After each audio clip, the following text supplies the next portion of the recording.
Hello! Kumusta? Mabuhay! So for this episode, we are going to explore the realities and expectations of being a student under 3 programs including Bachelor of Secondary Education, major in English, Social Studies, and also Mathematics. So without further ado, let us all get started. Being a student under the Bachelor of Secondary Education, major in English, is kind of like a hard thing, but it is also transformative. So this field talks about wide range of topics including macro skills like reading, speaking, writing, viewing, and so forth. This field also talks about various things like communication, literature, and also language. So let's now delve deeper about the expectations and realities of some English majors under this program. Bilang mga mag-aaral sa Araling Panlipunan, hinahamon tayong maunawaan hindi lamang ang kasaysayan, kundi pati na rin ang ugnayan ng tao, pamahalaan at lipunan. Sa bawat aralin, natututo tayong suriin ang mga kaganapan sa kasaysayan upang maipakita kung paano ito nakaapekto sa kasalukuyan. Halina't alamin ang mga inaasahan at karanasan ng mga mag-aaral sa Araling Panlipunan. Bachelor of Secondary Education, major in Mathematics. Mathematics is both challenging and transformative. It is a course filled with numbers, patterns, and problem solvings. It is basically an endless cycle of exploring mathematical concepts, logical reasonings, and real-world applications. It is not for the weak, demanding precision, persistent, and sharp analytical mind. So come, let us explore the experience of our math majors.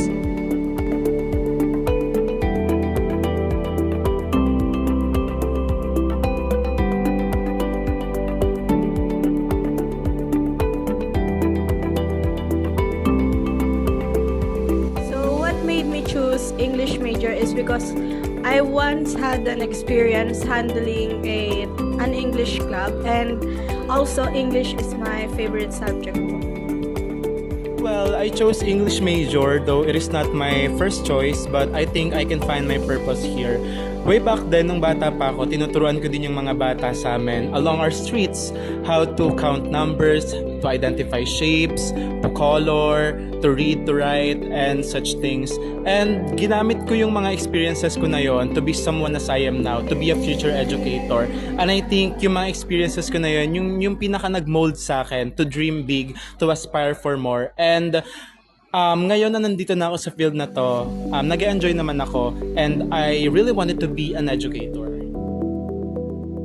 Siguro ang unang naging dahilan ko yung mga guru ko na naghubog sa akin at nagsabi sa akin, nagpapatunay na kaya ko pala na maging isang guro balang araw at tahakin ang mundo ng Araling Panlipunan. Kasi para sa akin, pag napag-uusapan ng issue ng lipunan, nakakatawa kasi bilang isang Pilipino, nagkakaroon ako ng kahit papano ambag na ako pala ay kasali sa isang lipunang makabansa at makabayan. So, gusto kong ma-share, gusto kong maituro din sa mga kabataan, sa mga susunod na henerasyon na kung paano at ano ang kahalagahan ng pagiging isang Pilipino sa isang bansang demokratiko at isang malayang Pilipinas. Actually, one of my greatest motivator bakit ko pinili yung course na to is yung teacher ko when I was grade 12 student. So, sabi niya kasi parang kaya mo naman mag-teacher, so why not, di ba? Mag-teacher ka na lang. So, tinig ko siya as an inspiration kasi kapag siya yung nagtuturo sa harap, parang ang dali-dali ng mga subject, ang dali ng mga lessons. Also, the way na magpatawa siya, hindi siya pure, hindi siya pure discussion type. Talagang nahuhook niya yung student. So, from then on, parang na-inspired ako to become like her. If I were to pick out of the reasons that I had the fun choosing this major, I think it would be the fear of mathematics po. Because just like any other person, I tend to be scared of mathematics, and well, there's a lot of mystery about it naman. So that's what makes me choose it. Kasi I applied a phrase that I said to myself, I fear what I love and I love what I fear, because despite that fear, there's a certain part of mathematics in my heart that makes want to choose it. So I love it because I know to myself that I have the skills, problem solving skills, and that I can use in this major. That's why I picked it. Well, I choose mathematics because mathematics is my favorite subject. Also, mathematics is what I think what I'm good at. And because mathematics is something like strongly bonded to me. It is something that you cannot use or you cannot have. It is something that you need to use for everyday life. So you have to learn mathematics. Everyone have to. So I'm here teaching mathematics for everyone to learn.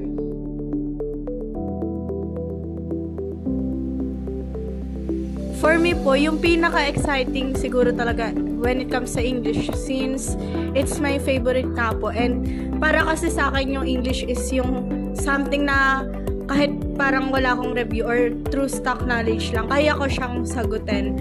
But what excites me the most is when it comes sa mga grammar competency test po, ganun. Doon kasi ako pinaka nag-excel. Kaya kapag mga grammar or yung natetest yung speaking skills ko rin as well, doon ako pinaka na-excite po.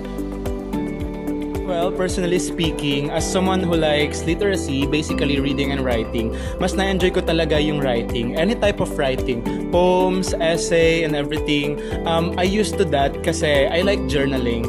And if ever there is certain thing na talagang nakahelp sa akin na to grasp being an educator, that is like the technicalities na ginagawa ng English majors. And sa iba man, hindi man yun yung parang gusto nilang bagay. For me, that's is my advantages and that is my strength. But not mostly into an intensive reading. I like literature, yes, but when it comes to intensive reading, like a whole book or like literature itself, I grasp and I can used to it, but not really intensive. Para sa akin siguro is yun na pag-uusapan ang mga problema ng lipunan. Kasi yun yung pinaka-interesting sa major ko na araling panlipunan o social studies kung tawagin sa English. Nakakatuwa kasi sa pamamagitan nito, bilang isang normal na tao, nalalaman ng mga kapwa ko na nasa social studies na kung ano ba yung problema ng ating bansa, ano ba yung mga problemang panlipunan na dapat nang solusyonan. Kasi ang pag-aaral naman ng social studies, ang alam kasi ng karamihan ay kasaysayan, pagbabalik tanaw sa nakaraan. Pero totoo na nagbabalik tanaw tayo sa nakaraan, pero kailangan nating gawin yon para mas maitama yung kasalukuyan. Siguro yung part ng major ko na kasiyasiya talaga is yung kapag pinagde-demo teaching nila kami.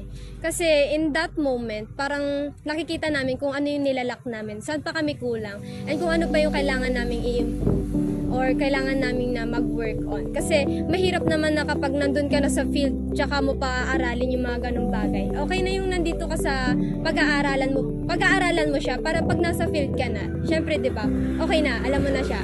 Also, one thing is yung debate. Sobrang kasiyasiya yung debate for me kasi in that way, napag-uusapan natin siya sa pamamagitan ng matalinong diskurso. Yung mga issue na nagaganap sa lipunan natin. Also, nabibigyan natin ng justification whether kung ano man yung stand na meron tayo para doon sa issue na yun.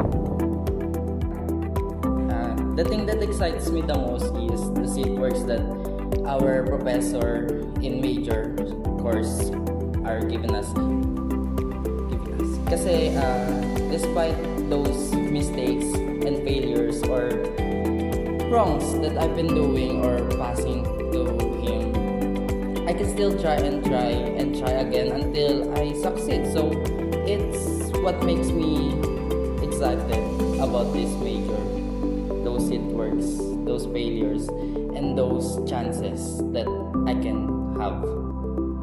Actually, for me, kapag nag-solve kami ng math problems and kapag nakikita ko yung questions na tama yung sagot ko, syempre nakaka-fulfill siya and excited kasi yung questions is mostly mahirap for everyone but it's I can understand it na parang nagbabasa lang ako ng isang letter or nagbabasa ako ng isang questions.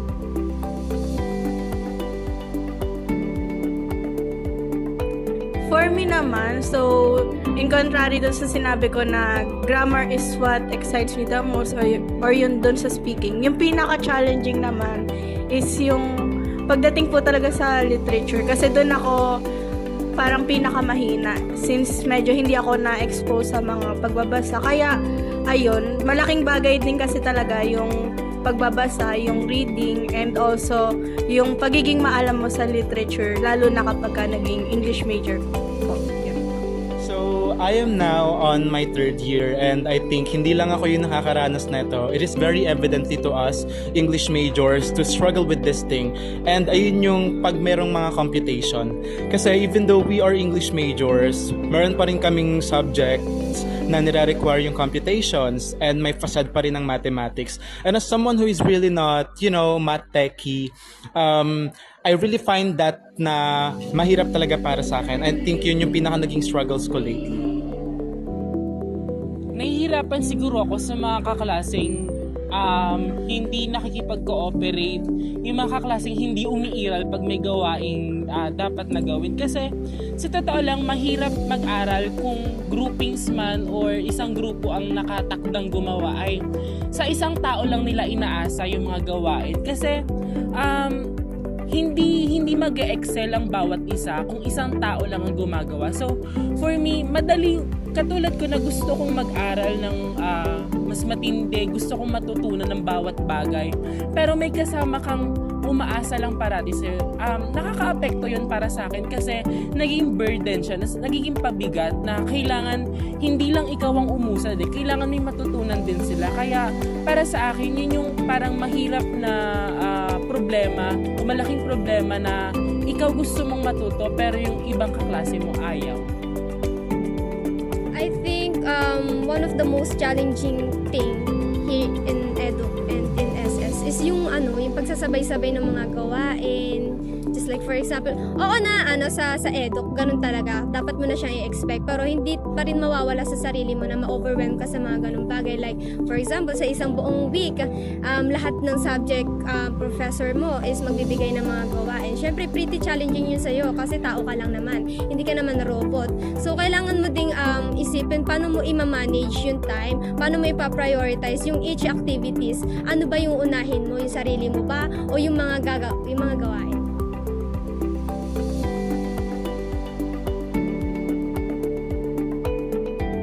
So, what I realize po, kapag nitong na-complete ko na po yung semester is, even though na, yun nga po nabanggit ko na medyo hasana ako when it comes sa English, nagkaroon ako ng realization na even though maalam ako, marami pa akong mas malalaman and matututunan. Kaya, doon natin masasabi na learning really never stops. And also po is, dito na-realize ko din na hindi lang tayo madadala sa memorization. Dapat marunong tayo mag-understand ng mga concept, mag-understand ng mga process na kahit pagbalik-balik na rin siya or maiba yung mga terms or yung mga wordings doon, ma-identify or maiintindihan pa rin natin siya. And also, dapat matuto tayong mag-try kasi marami sa atin yung nako-conscious na mag-try or magsalita in English, but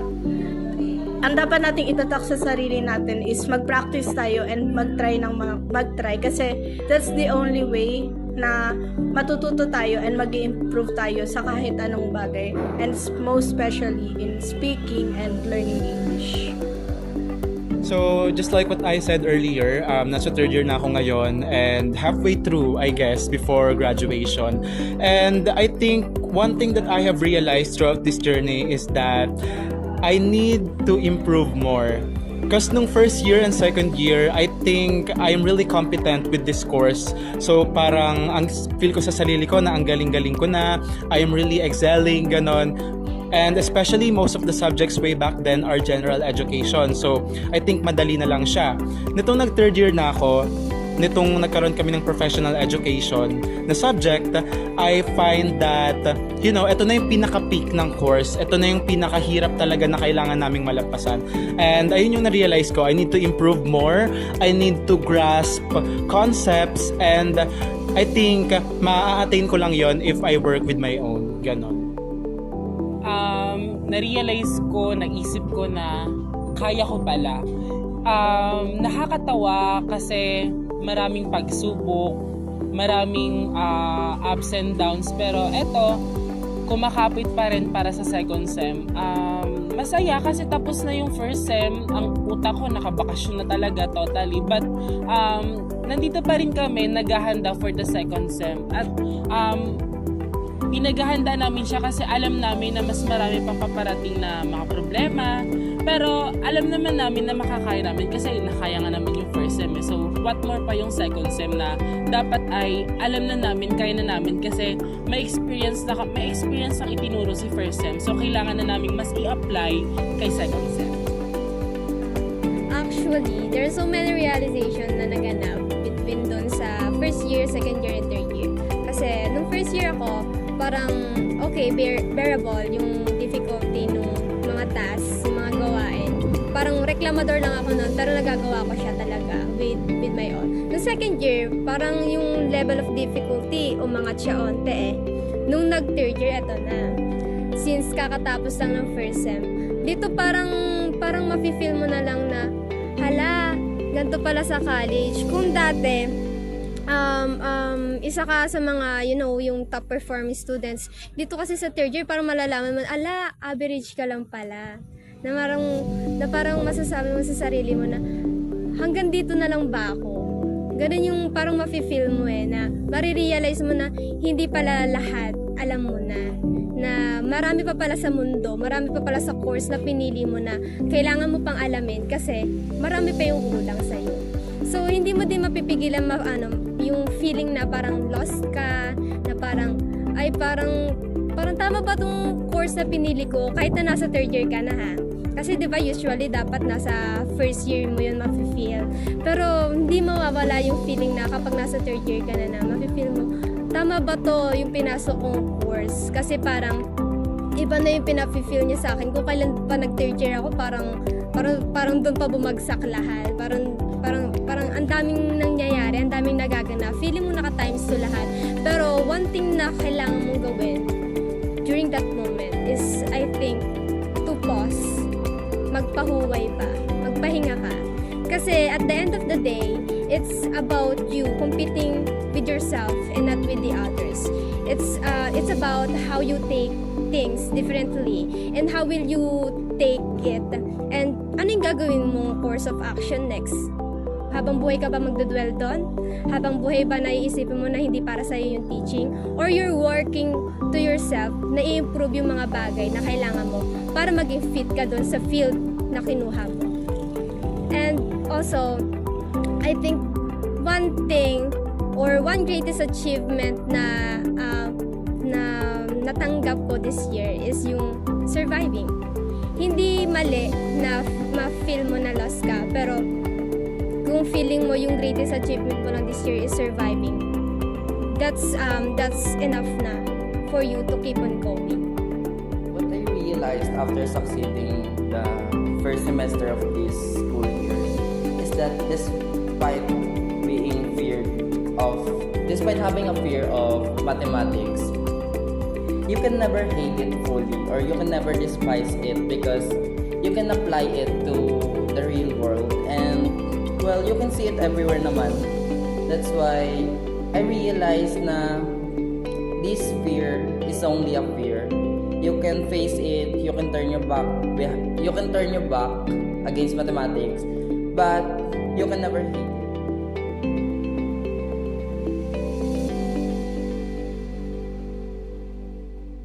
So, may advice po sa mga incoming first year, and especially sa mga English major, is siguro wag nilang masyadong i-pressure yung sarili nila. Ang pinaka-best way to learn is to enjoy learning and to enjoy the moment at school. Kasi the more na pinipressure natin yung sarili natin, kahit anong pumapasok sa atin ng mga learnings, kung kahit anong grasp natin sa information, hindi natin siya totally mapaprocess. And matuto nating mahalin yung majorship natin, and also yung ating, yung lahat ng mga ginagawa natin. I-appreciate natin yung bawat matututunan natin sa mga task na binibigay sa atin. Kasi minsan, hindi natin maiwasan, diba, sa sobrang dami ng ginagawa natin, at minsan nakakatanggap tayo ng mga task na siguro hindi natin talaga totally gusto or hindi tayo hasadon.